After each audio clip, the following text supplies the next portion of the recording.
গুজরাটের পপুলার ডিশগুলোর মধ্যে একটা হলো ধোকলা। আর এই ধোকলা বানানো যেমন সহজ, খেতেও হয় খুবই টেস্টি। এরম স্পঞ্জি সফট দোকানের মতো ধোকলা বাড়িতে কিভাবে চটজলদি বানাবে চলুন এবার দেখে নেওয়া যাক। আর সাথে অবশ্যই থাকছে বেশ কিছু টিপস। এটা বানানোর জন্য প্রথমে একটা বাটিতে 1 কাপ জল দিয়ে দিচ্ছি। এখানে একটা টিপস দিই, ধোকলা বানাতে 1 কাপ জলে 2 কাপ বেসন দেবেন। এবার জলের মধ্যে দিয়ে দিচ্ছি 2 টিস্পুন চিনি, 1 টিস্পুন নুন, 2 টিস্পুন পাতিলেবুর রস আর 1/4 টিস্পুন হিং। এবার সব কিছুকে জলের সাথে ভালো করে মিশিয়ে নিতে হবে যাতে সব কিছু জলের মধ্যে গুলে যায় ঠিকভাবে। এবার একটা চালুনিতে 2 কাপ বেসন দিয়ে বেসনটাকে ভালোভাবে চেলে নেব।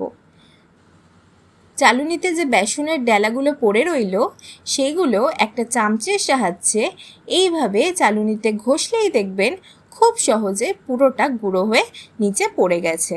এবার সব কিছুকে খুব ভালোভাবে মিশিয়ে নেব।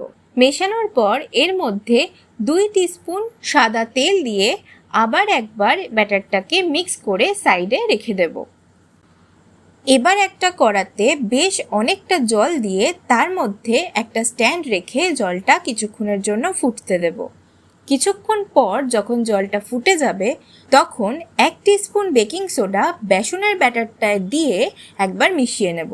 এখানে একটা টিপস দিই, বেকিং সোডা দেওয়ার পরের প্রসেসগুলো কিন্তু খুব তাড়াতাড়ি করবেন, না হলে বেকিং সোডার এফেক্টটা অনেকটা কেটে যাবে।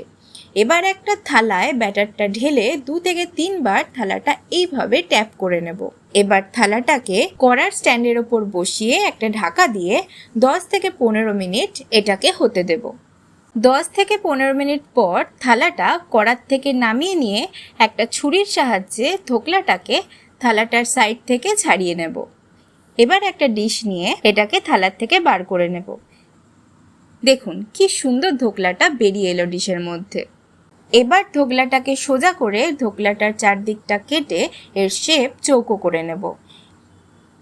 এবার ধোকলাটাকে চৌকো চৌকো পিস করে কেটে নেব।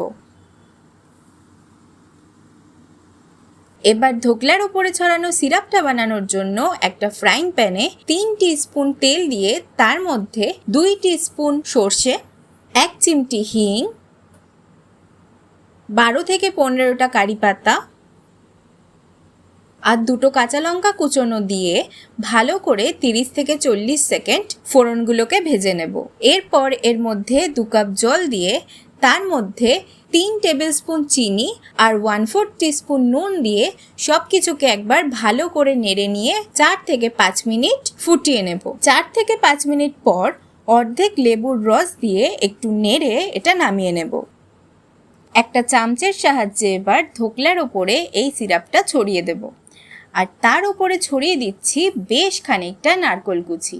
মনে রাখবেন যত বেশি নারকেল কুচি দেবেন এর টেস্ট কিন্তু তত বাড়বে।